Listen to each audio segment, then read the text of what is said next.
বল বল বল বল কৃষক শক্তি দল অবনুয়া সমনীয়া আগবাঢ়ি যাওঁ বল যা যা যা যা মজুন জোৱাৰ যা যা যা যা মজুন জোৱাৰ নিৰ্যাতিত নিপীড়িত কৃষক শক্তিমান নিৰ্যাতিত নিপীড়িত কৃষক শক্তিমান তোৰ বাহুতে আছে লুকাই অসীম শক্তিৰ বল ৰণৰ শিঙা বাজে উনয় আগবাঢ়ি যাওঁ বল আগবাঢ়ি যাওঁ বল আগবাঢ়ি যাওঁ বল অ বনুৱা সমনীয়া আগবাঢ়ি যাওঁ পানী দেৱতাৰ এই মুহূৰ্তত মই উপস্থিত আছো কালিপুখুৰী উচ্চ মাধ্যমিক বিদ্যালয়ত আৰু বিদ্যালয়খনত যি প্ৰধানমন্ত্ৰী পোষণ যোজনা আৰু বিটিচি স্বাস্থ্য বিভাগৰ সহযোগত যি পুষ্টিকৰ খাদ্য সম্প্ৰীতি ভোজন আয়োজন কৰিছে আৰু যেহেতু মই বিদ্যালয়খনত আছো বিদ্যালয়খনৰ এনেদৰে ছাত্ৰ ছাত্ৰীসকলে খাদ্য গ্ৰহণ কৰি থকাটো পৰিলক্ষিত হৈছে আৰু ইয়াত যি বিটিচিৰ স্বাস্থ্য বিভাগৰ কাৰ্যবাহী সদস্যগৰাকী আহি উপস্থিত হৈছে কোকৰাঝাৰৰ যি বিধায়িকা হেউলি বাইদেউ আহি ইয়াত উপস্থিত হৈছে আৰু এনেদৰে স্বাস্থ্য বিভাগৰ কাৰ্যবাহী সদস্যগৰাকীক যি ছাত্ৰ ছাত্ৰীসকললৈকে একেলগে আহাৰ গ্ৰহণ কৰি থকাটো পৰিলক্ষিত হৈছে মই কিছু কথা পাতিবলৈ চেষ্টা কৰিম তাৰ সৈতে ছাৰ আজি আপোনাৰ তৃতীয় দিন যেটো পোষণ যোজনা সম্প্ৰীতি ভোজন ছাত্ৰ ছাত্ৰীসকলৰ লগত একেলগে খাদ্য আপুনি গ্ৰহণ কৰি আছে ছাৰ কি ক'ব এই মুহূৰ্তত ছাত্ৰ জীৱন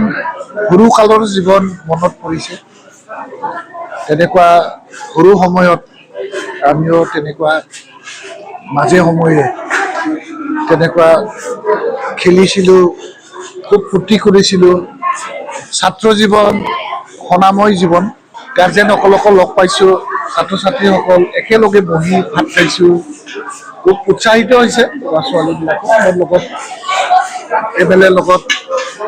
বহি একেলগে ভাত খাবলৈ পাই খুব উৎসাহিত পাইছে আমি প্ৰেৰণা যোগাইছোঁ আজি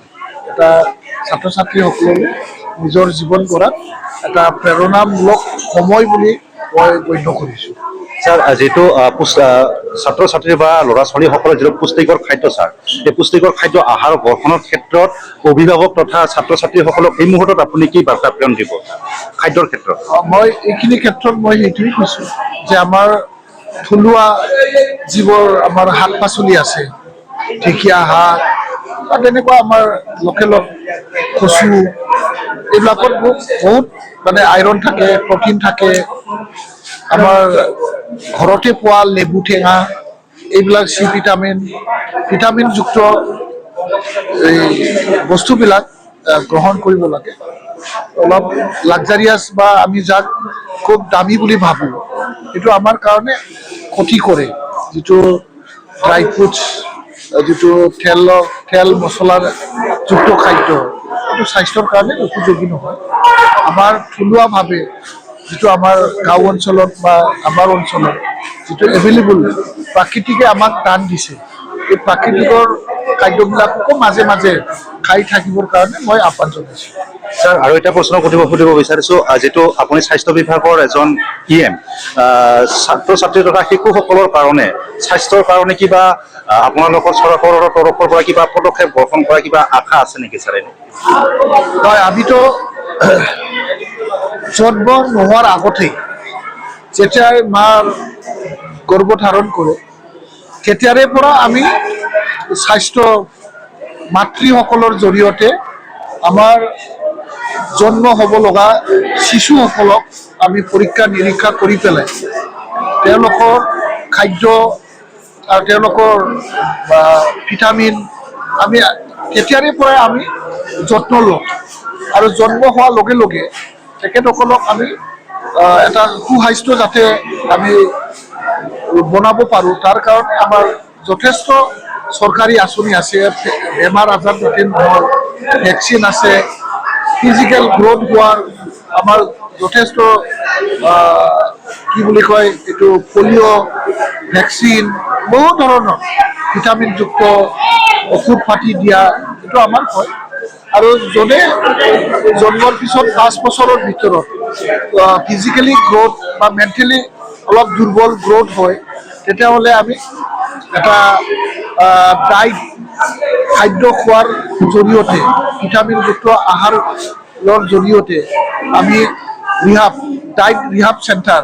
আমাৰ প্ৰত্যেকটা ডিষ্ট্ৰিক্টত আছে। এই তাতে আমি লৈ পেলাই তেখেতসকলক মা আৰু বাচ্চা দুয়োটাকে আমি ট্ৰিটমেণ্ট কৰোঁ আৰু মা যে মানে আৰ্নিং কিবা হয় তাৰ কাৰণে হাজিৰাও আমি হাতত তুলি দিয়াৰ ব্যৱস্থাটো আমাৰ চৰকাৰীভাৱে আছে। তো আমাৰ তেনেকুৱা ডাইট ৰিহাব চেণ্টাৰত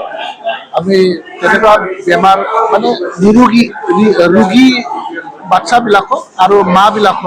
মাসকলক মহিলাসকলক লৈ পেলাই বাচ্চাবিলাকক আমি ট্ৰিটমেণ্ট কৰাৰ আমাৰ ব্যৱস্থা আছে। ধন্যবাদ জনাইছোঁ আপোনাৰ ইয়াত কোকৰাঝাৰৰ সমষ্টিৰ বিধায়িকাগৰাকী আছে তেখেত এনেদৰে যে প্ৰধানমন্ত্ৰীৰ পোষণ যোজনাৰ উদ্যোগত যে পুষ্টিকৰ খাদ্য ল'ৰা ছোৱালীসকলৰ কাৰণে আয়োজন কৰিছে আৰু আজি যি সাপ্তাহিক তৃতীয় দিন আৰু তৃতীয় দিনত PTCৰ স্বাস্থ্য বিভাগৰ কাৰ্যবাহী সদস্যগৰাকীয়ে কালিপুখুৰী উচ্চ মাধ্যমিক বিদ্যালয়ত এনেদৰে ছাত্ৰ ছাত্ৰীসকলৰ সৈতে খাদ্য গ্ৰহণ কৰাটো পৰিলক্ষিত হৈছে।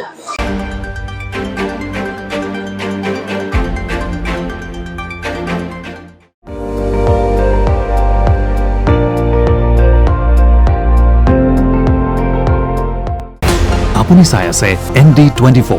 সৰ্বশ্ৰেষ্ঠ নহয় সৰ্বোত্তমৰ দৌৰত।